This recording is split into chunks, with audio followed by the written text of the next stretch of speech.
galera que nos assiste pelo YouTube, pelo Spotify e está nos ouvindo aí também pelo Web Rádio.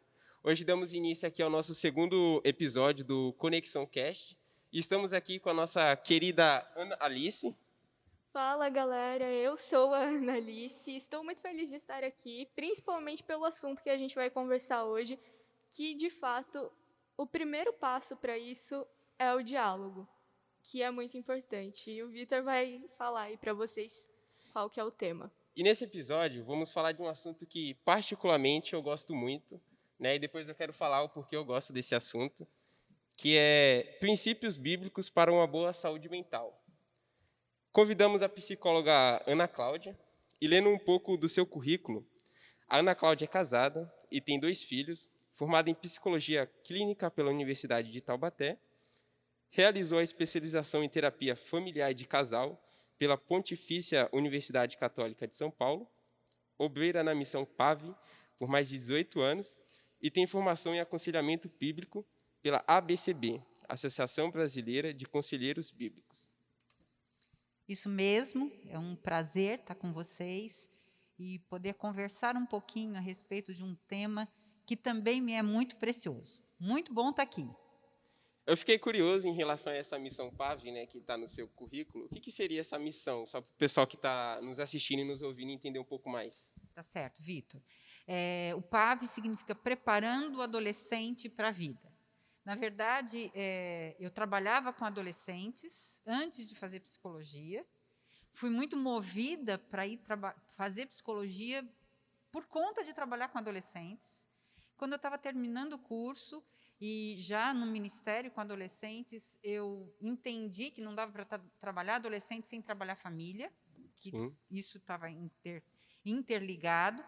Então, fui fazer, entendo que o Senhor encaminhou mesmo, e fui fazer a terapia familiar e de casal, após, em São Paulo. E aí conheci a Missão PAV, que é Preparando o Adolescente para a Vida, que trabalhava com formação de líderes de adolescentes e com adolescentes. Então, eu comecei a trabalhar nessa missão, trabalhando especificamente com formação de líderes, né, nas igrejas, para trabalhar com adolescentes, dentro da área de família. Essa era a minha área na missão. Depois comecei a trabalhar com adolescentes em congressos, em encontros, em palestras, e também com pais de adolescentes nessas formações. Então, trabalhei nessa missão por mais de 18 anos. Não, interessante mesmo, né? Então, já tem uma bagagem totalmente grande aí, né? Um conhecimento enorme para falar sobre o assunto. Quando eu entrei em contato com você, você tinha comentado que um grande diferencial para você foi a sua formação em aconselhamento bíblico pela ABCB. Sim. Por que foi esse diferencial na sua carreira? Uma coisa interessante, né, é que a gente costuma, muitas vezes, e a gente vai falar um pouquinho mais disso, eu acho, a gente divide algumas coisas e a gente não entende a importância da integração, principalmente psíquica. E o aconselhamento bíblico trouxe à luz coisas que, para mim, eram, assim, parece que não estavam muito encaixadas, mas eu não sabia exatamente o que era. Então, dentro do aconselhamento bíblico, você trabalha as questões essenciais do indivíduo, as angústias essenciais do indivíduo e a importância da palavra e a suficiência da palavra no suprimento destas questões. Então, isso foi assim muito importante no direcionamento da minha vida e no direcionamento do meu trabalho. Sim, acredito que nesse momento que vivemos de pandemia, essa parte aí foi bem importante também, né? Fundamental. Né? Inclusive, eu estava até conversando com a Ana, que a gente gravou o primeiro podcast com a importância do culto, com o pastor Luciano Santágrada.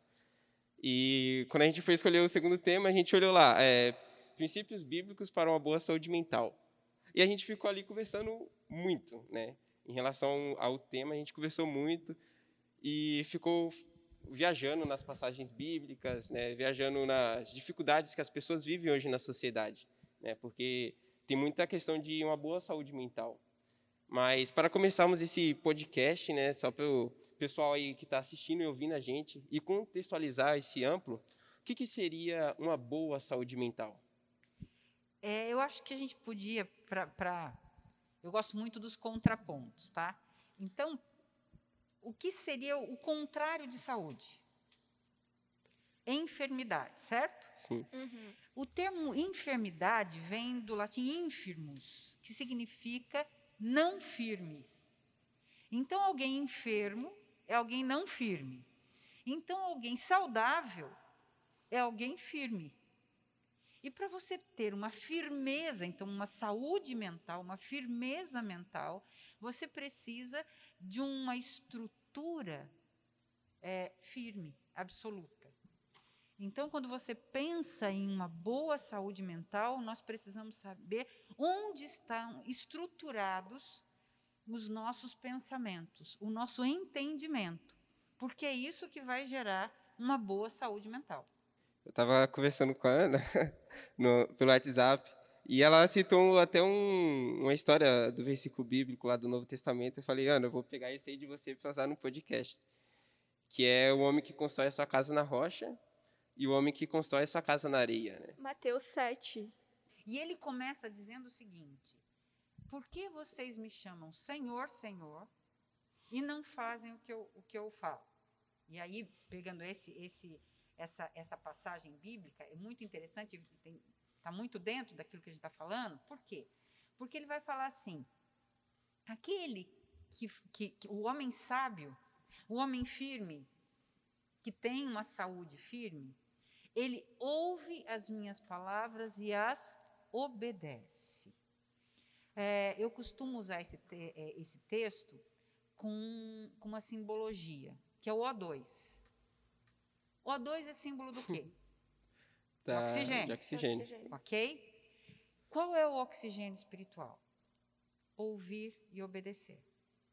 Se falta oxigênio físico para a gente, qual é a primeira parte do corpo a ser comprometida? O cérebro. E, na sequência, pulmão e coração. Se falta oxigênio espiritual, qual é a primeira parte a ser comprometida? O cérebro.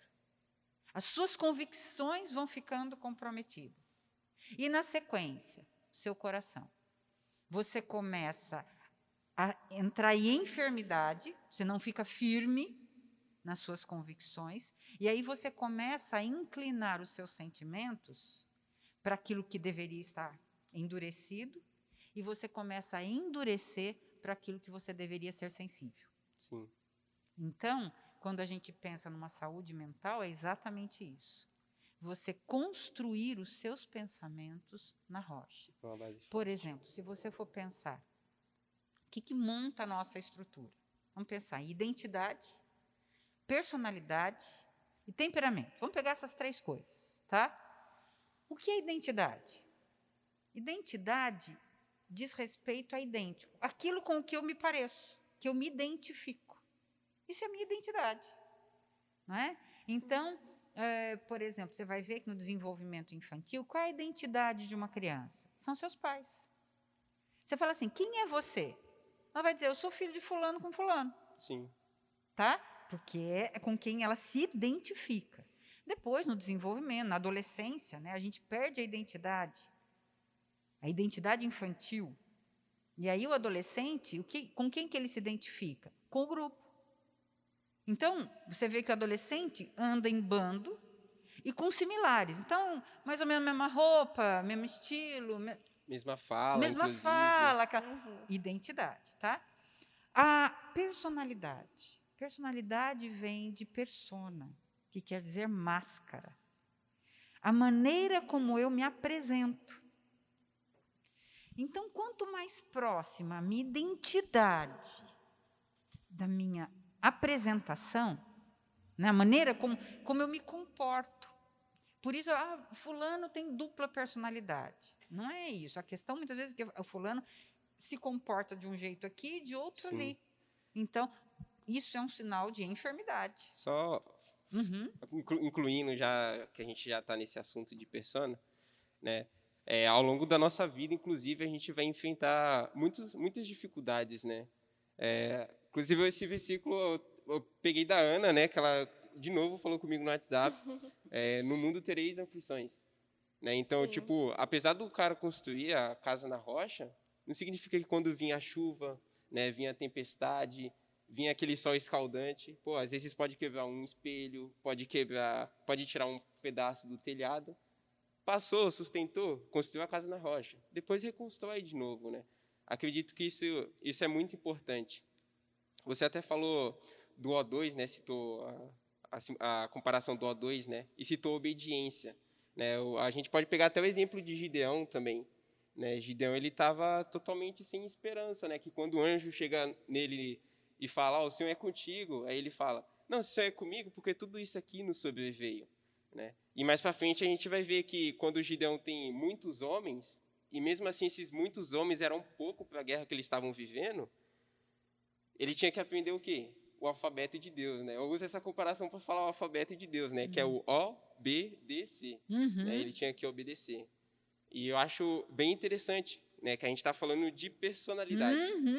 Eu li um livro chamado Os Segredos da Mente Milionária, que eu gosto bastante dessa área, e o autor do livro ele estava tendo um problema familiar com a esposa dele em relação ao financeiro, né?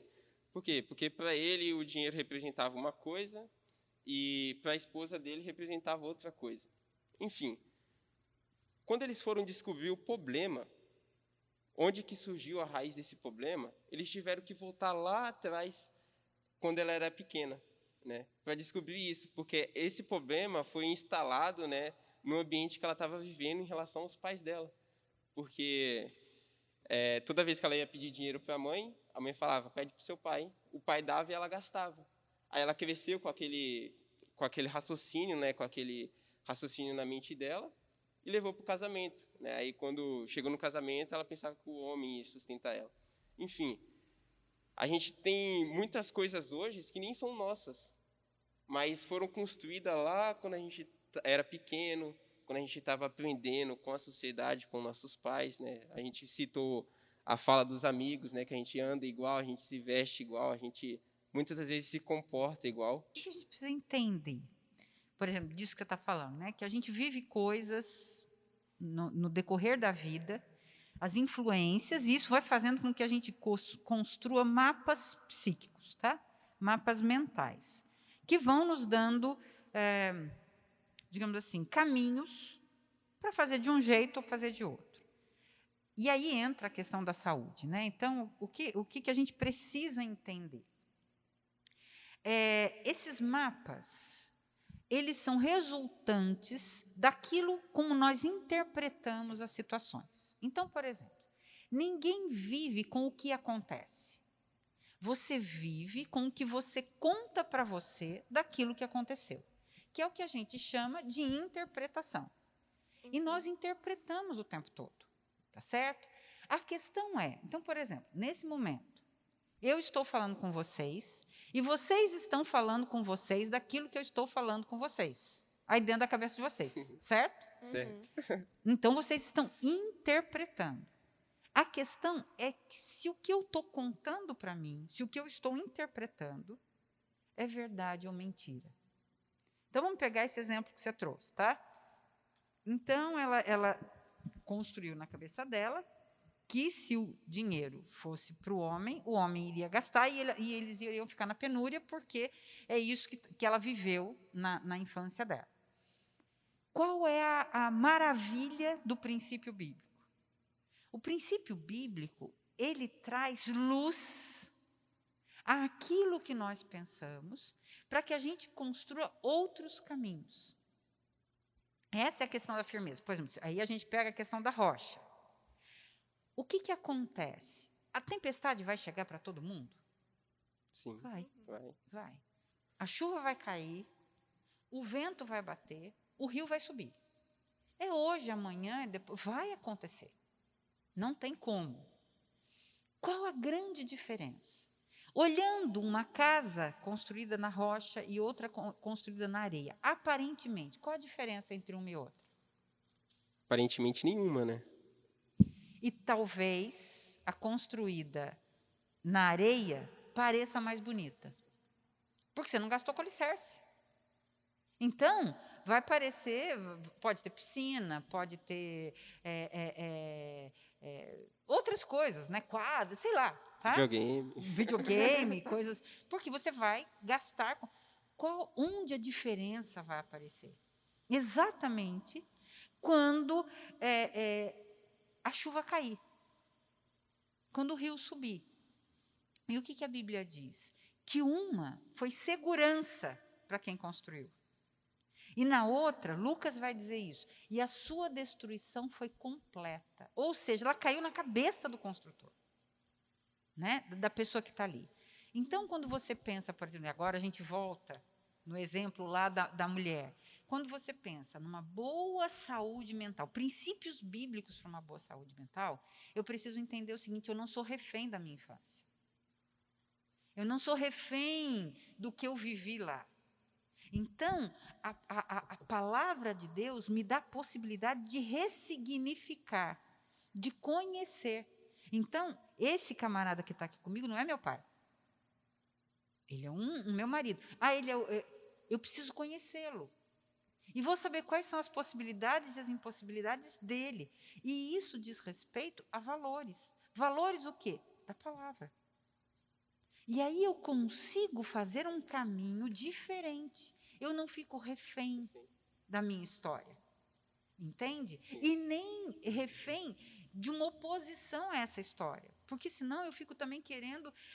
não, eu vou fazer tudo diferente, eu quero viver o oposto. Esse é um cuidado que a gente tem que ter. Eu sempre falo para os adolescentes, o adolescente que não consegue, o jovem que não consegue construir um caminho na família que tem, muito provavelmente, ele não vai conseguir construir uma família melhor. Por quê? Porque ele tem um registro de funcionamento. E ele só se opõe àquilo. Quando chegar a vez dele, ele não tem outros registros. Não tem. Então vai reproduzir. Eu acredito que uma das coisas mais importantes para o ser humano entender é a parte de desconstruir conceitos antigos para construir conceitos novos, né? Porque, inclusive, você até comentou, né? O que é mais importante? A realidade ou a percepção da realidade, né? Porque às vezes você tá falando e a gente está interpretando de uma maneira diferente.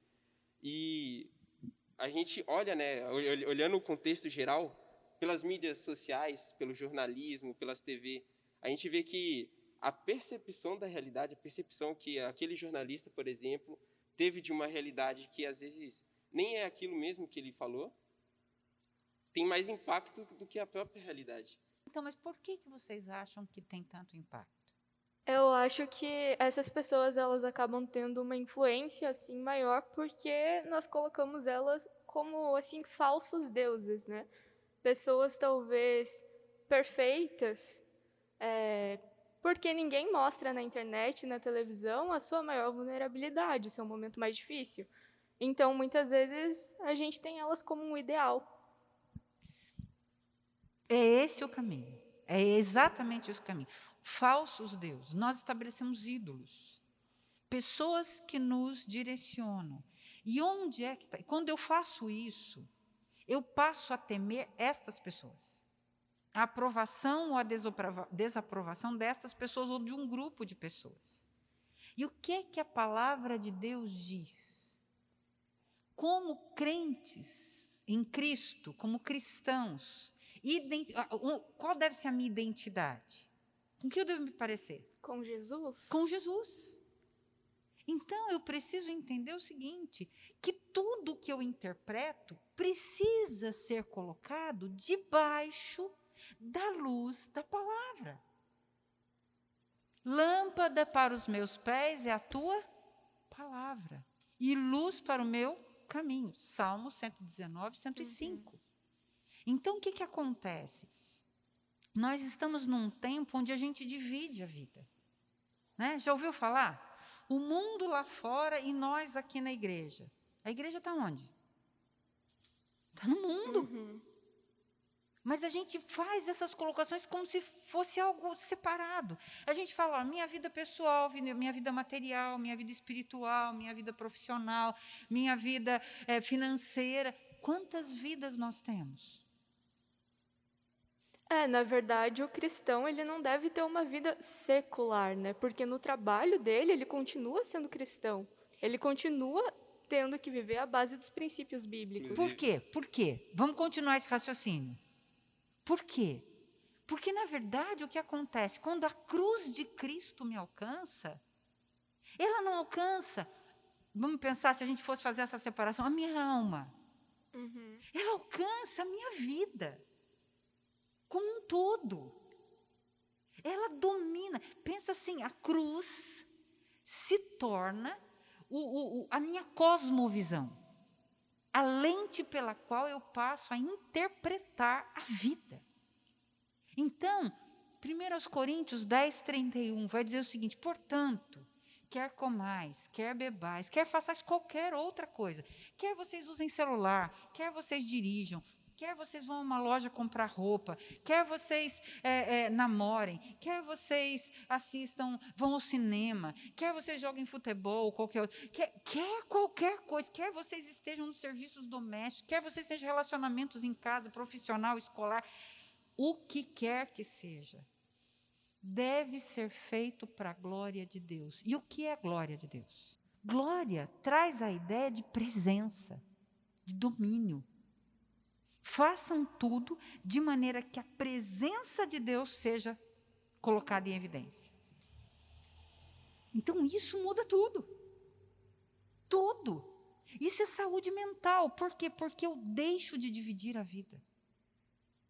Eu deixo de achar que, por exemplo, ler a Bíblia e orar espiritual, usar o celular, não. Por quê? E aí, gente, uma coisa interessante, que acho que vale muito a pena a gente pensar, é assim: tudo é espiritual, tudo, e tudo vai remeter a uma ideia de a quem eu estou servindo. Então, eu posso não estar servindo a Cristo. Então, eu vou estar servindo ao mundo. Se eu não me parecer com Cristo, né, essa ideia, seja você mesmo. Você não tem como ser você mesmo desconectado de uma referência. Não existe isso. Então, o que a Bíblia diz sobre o mundo? Que o mundo jaz no maligno. Então, quem se parece com o mundo, se parece com quem? Então, não tem coluna do meio. Então, quando a gente pensa em princípios bíblicos, a gente vai ver que os princípios bíblicos constituem a única forma de uma boa saúde mental. Inteira, integridade. Por quê? Porque tem uma referência e tem uma integridade. Eu vou pela lógica de Deus. Qual é a lógica de Deus? O jeito de Deus pensar a vida. Qual é a lógica de Deus para isso? Qual é a lógica de Deus, por exemplo, para o uso do tempo? Qual é a lógica de Deus, por exemplo, para vestimenta? E aí a gente sai dessa chatice, né? Olha, cuidado, olha, o short está curto, olha, a blusa. Isso é regra. E regra não funciona. Então é princípio. Qual é o princípio? Para a glória de Deus, glorifica a Deus. Então, se vai causar cobiça em você, não glorifica a Deus. Sabe? Se vai... Então, essa coisa do... quem não quer... Não olha. O meu cuidado com o meu irmão, em que foi resumidos os mandamentos? Amar a Deus sobre todas as coisas, é o próximo como a mim. Então, as coisas começam a se linkar. E aí faz sentido, tem esperança. Entende? Entendo. Né? Inclusive, só para fazer um resumo, né? Que é um tema muito bom de conversar, né? Acho que é um conhecimento que agrega muito para todo mundo que vai assistir e ouvir esse podcast. Né? Mas só fazendo um resumo em poucas palavras, né? Saúde mental. O que define isso? Então, vamos pensar. Acho que a gente pode fazer um apanhado, né? Se a gente fosse pensar em princípios para uma saúde mental, para uma boa saúde mental, princípios bíblicos, princípios da lógica de Deus. Primeiro, temor do Senhor. eu sempre vou temer alguém. Eu vou sempre temer não agradar alguém. Esses aí já são os princípios, né? Já são os princípios.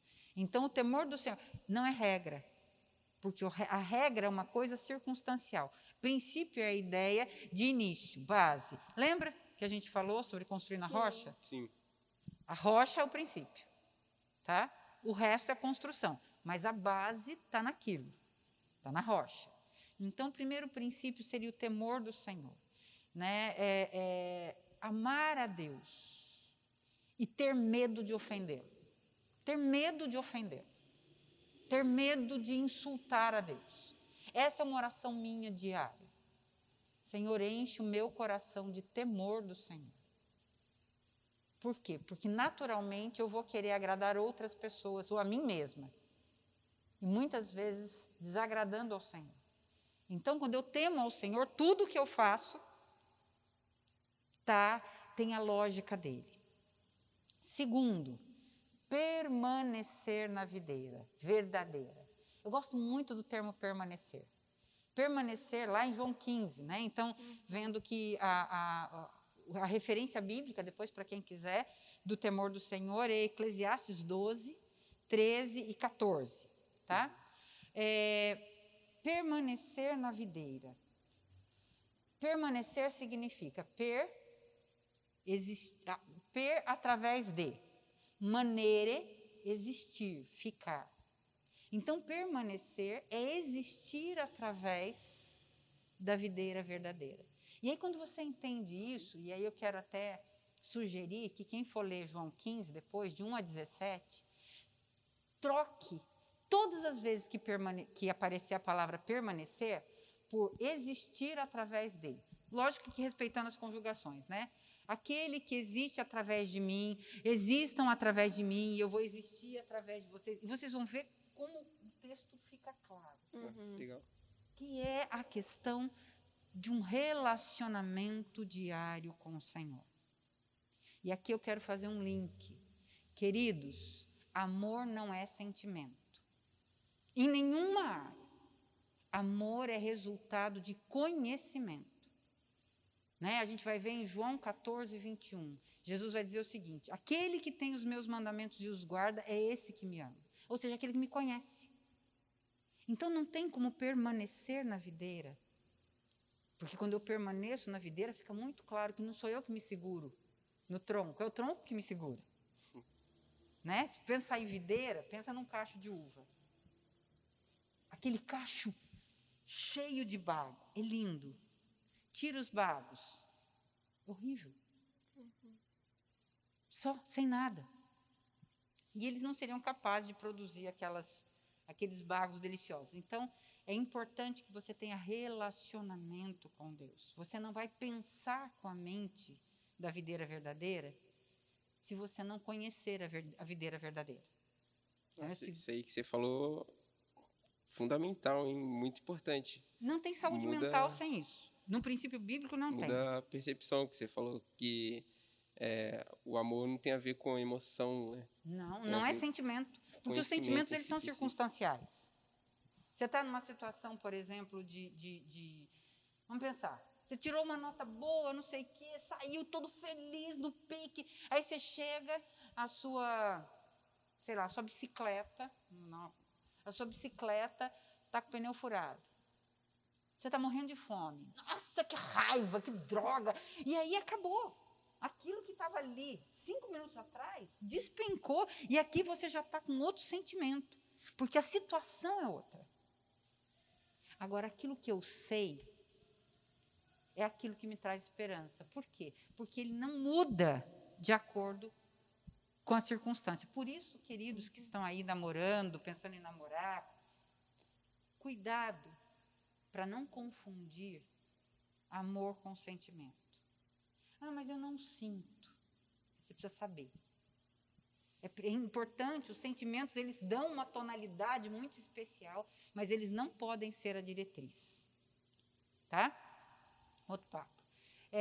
Então, é muito importante que a gente permaneça, não é? E é importante que a gente saiba, sabe qual é o antônimo de permanecer? Morrer. Quem não permanece, morre. E nós precisamos ter isso muito claro. Não estar na videira verdadeira. O ser inconstante já é não estar na videira, porque é eu ficar em cima do muro, né? Se eu não estou na videira, eu já estou no mundo, ou seja, jaz no maligno. Exatamente. Então, pareço.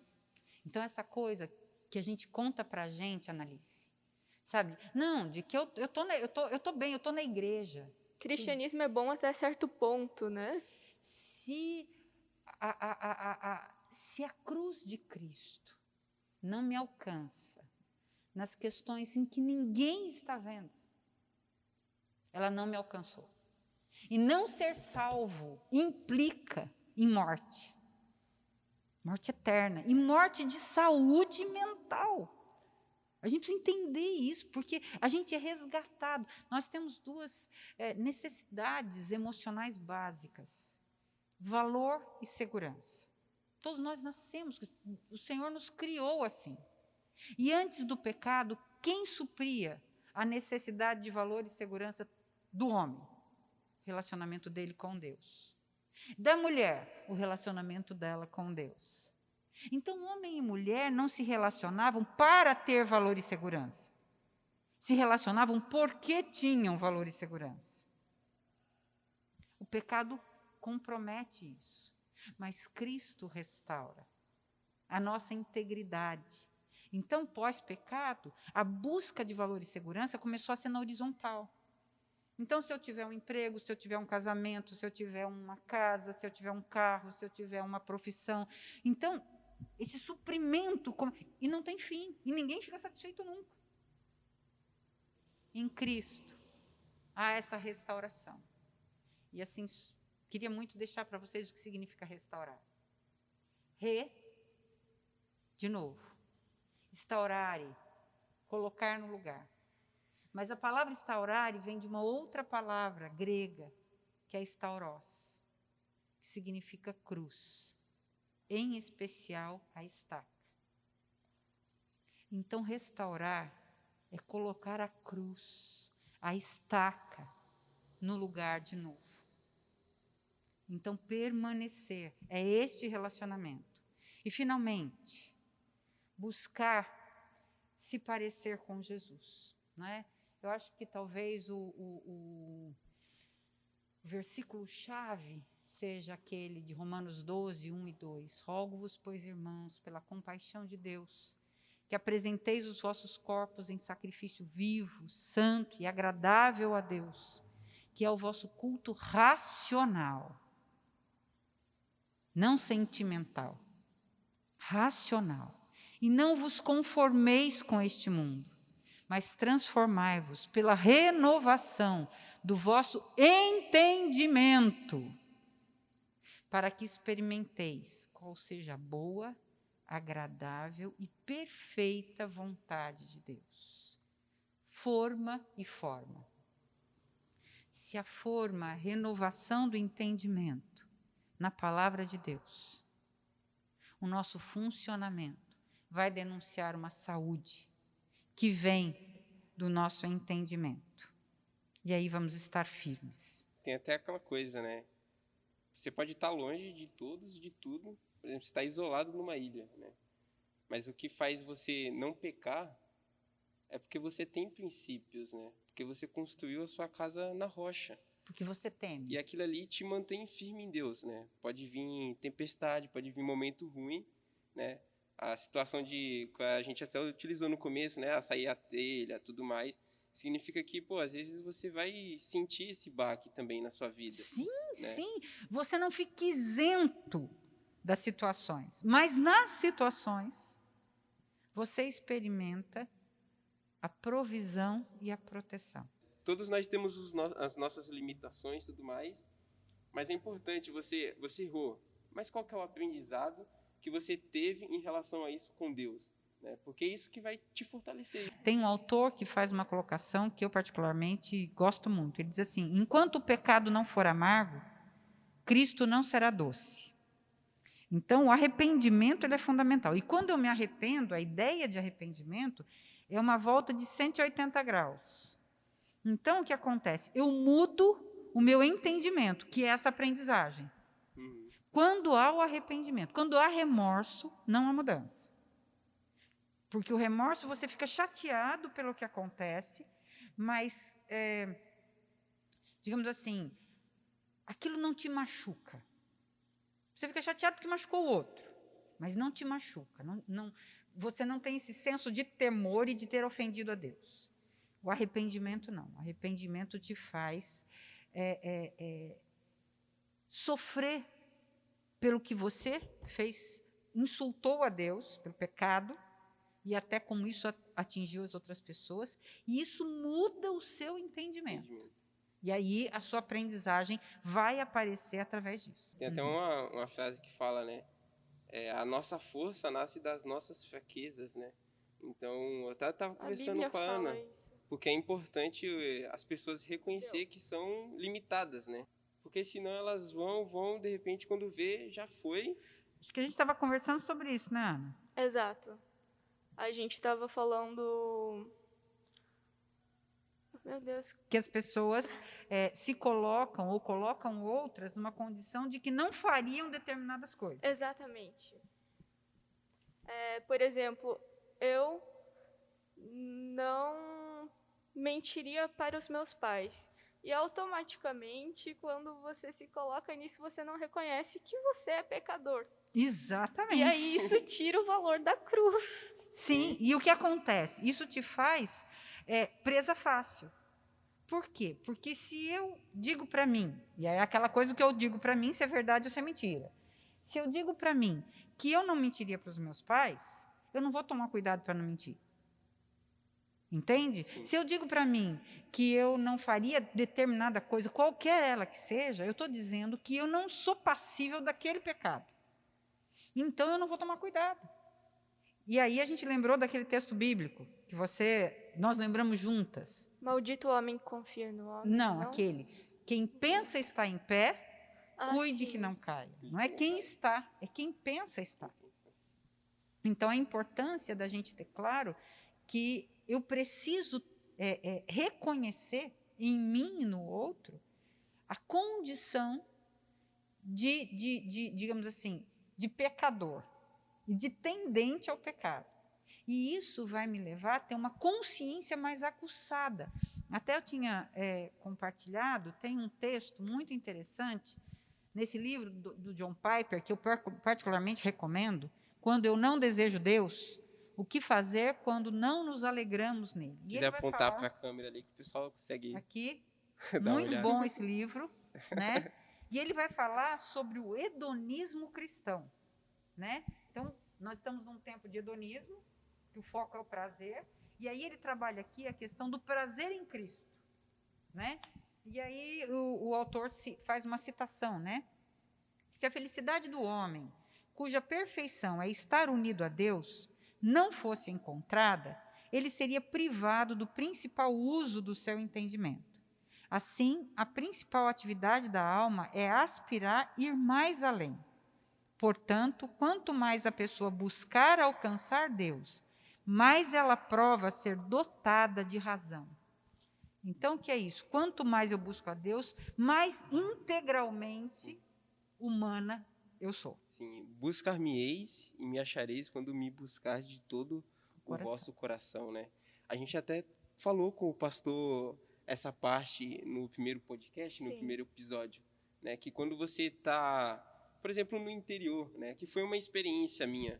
Quando você está passando por um momento difícil, você consegue ter um link maior, né? Por quê? Porque você consegue buscar, né? Tem essa parte de você buscar mais para ter a proteção, para ter uma intimidade maior com Deus, para você resistir àquela fase que você está passando. E eu acho isso extremamente importante para mim, para todo mundo. Porque quanto mais você busca a Deus, mais você percebe que você precisa mais dele, né? Aí entra aquela parte dos princípios, né, que você estava explicando, que é o temor E o outro é permanecer, né? Permanecer e, finalmente, você buscar se parecer com Jesus e levar outros a se parecerem com Jesus.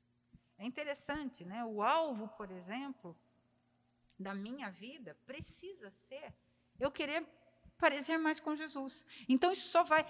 É interessante, vocês podem ver, quando uma pessoa convive muito com outra, ela começa a falar do mesmo jeito, a tonalidade de voz, você começa até meio, nossa, parece que está ficando mais parecido, né? Você olha, às vezes você vê um casal muito tempo casado, você fala assim, nossa, mas parece que eles são meio parecidos. Será que eles são casados, são irmãos, são parentes? É exatamente isso. Quanto mais nós nos envolvemos com Jesus, mais parecidos nós ficamos com Ele. E mais nós buscamos levar outras pessoas a serem parecidas com eles. Então, o meu alvo, eu começo a olhar como Jesus olha, começo a ouvir como Jesus ouve, eu começo a buscar perguntar, Senhor, qual é a tua lógica sobre isso?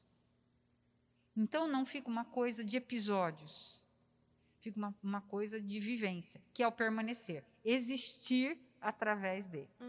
Entende? Fala um pouquinho mais para a gente sobre a lógica de Deus. Então, nós sempre vamos ter uma lógica. A lógica é o que é? É a cosmovisão. É o que a gente chamou de cosmovisão. É a lente através da qual eu vou enxergar alguma coisa, eu vou raciocinar alguma coisa. Tá? Então, por exemplo, vamos pensar na lógica de Deus para o namoro, né? Para a sexualidade. A lógica de Deus para a sexualidade não é a virgindade. A lógica de Deus para a sexualidade é a pureza. Pureza e princípio.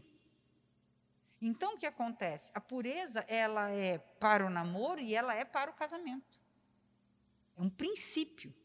Agora, a pureza no namoro, ela vai ter alguns caminhos. A pureza no casamento, ela vai ter outros. Então, por exemplo, se a pureza no namoro é você buscar ter um relacionamento que não priorize o físico, mas priorize o conhecimento, priorize o entendimento, priorize descobrir quem é o outro, e para você poder entender, inclusive, os valores de Deus em você, no outro, e fazer essas decisões. A pureza de Deus na sexualidade, no casamento, é que vocês tenham relação. Que vocês vivam a sexualidade na sua inteireza, na perspectiva de Deus. Então, qual é a lógica de Deus? Qual é a lógica de Deus, por exemplo, com os meus pais? Se eles, por exemplo, fazem coisas que eu não concordo, ou pedem coisas que eu não concordo, mas que não ferem a palavra de Deus.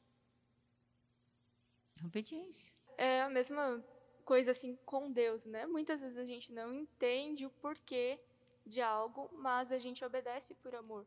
Às vezes a nossa mãe não deixa a gente fazer uma coisa que a gente quer porque quer ir, mas a gente não vai porque a gente ama ela sabe que ela quer o nosso melhor. Olha, eu li, na verdade, uma definição de obediência que me marcou.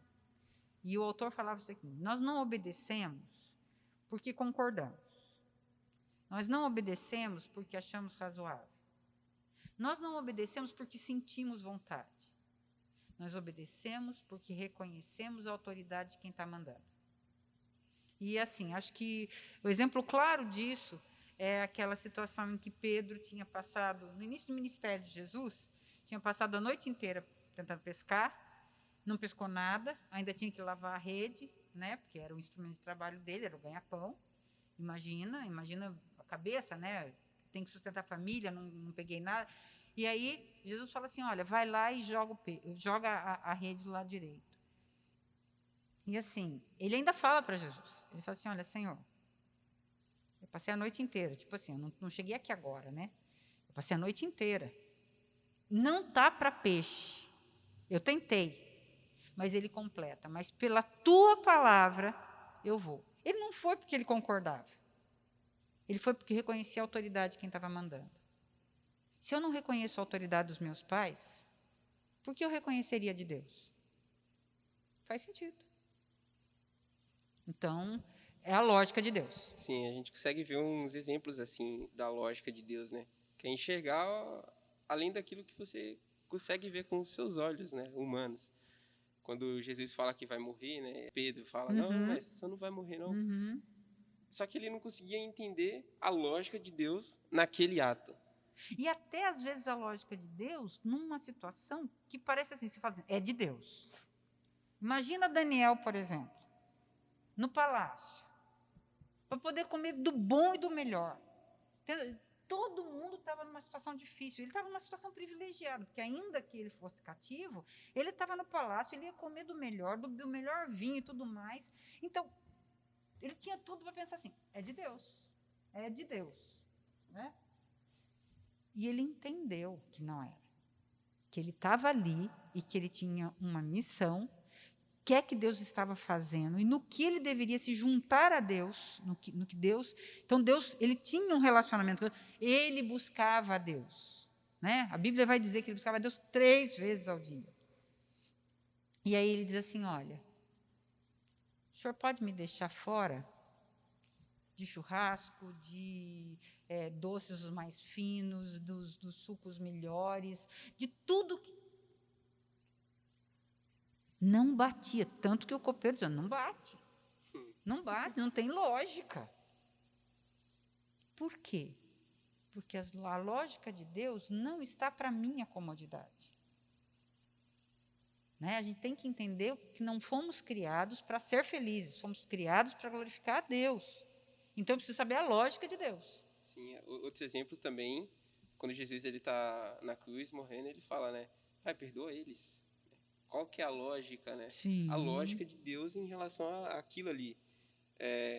E contextualizando isso, tem muitas coisas que a gente passa hoje nas nossas vidas que a gente não vê sentido. Né? A gente, por que eu estou passando por isso aqui? Sim. Mas a gente só vai conseguir entender isso daqui a 2, 3 anos. Meses passados eu estava entendendo algo que me foi dito há 5 anos atrás. Né? E talvez não entenda. Pode acontecer de não chegar a entender. Né? E existem coisas que você vai com as questões. Né? E alguém diz assim, quando eu chegar no céu, mas daí tu vai perder o sentido, né? Também, perguntar para quê. Agora, a lógica de Deus é construída no dia a dia. Nós temos essas experiências, né, que fazem um destaque, mas o que faz, o que constrói é o seu secreto diário. É o permanecer, né? Exatamente. É o você ter o seu horário, né? E tem um autor que fala assim, se você for abotoar uma blusa e começar a abotoar por qualquer lugar que não seja o primeiro botão na primeira casa, você corre um risco grande de que ela fique desalinhada.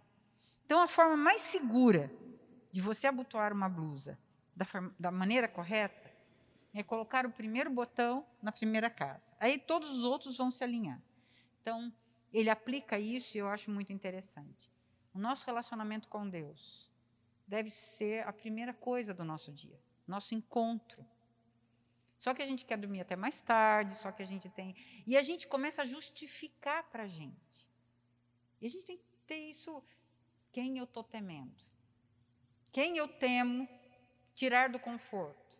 Quem eu temo não agradar? Quem eu temo desagradar?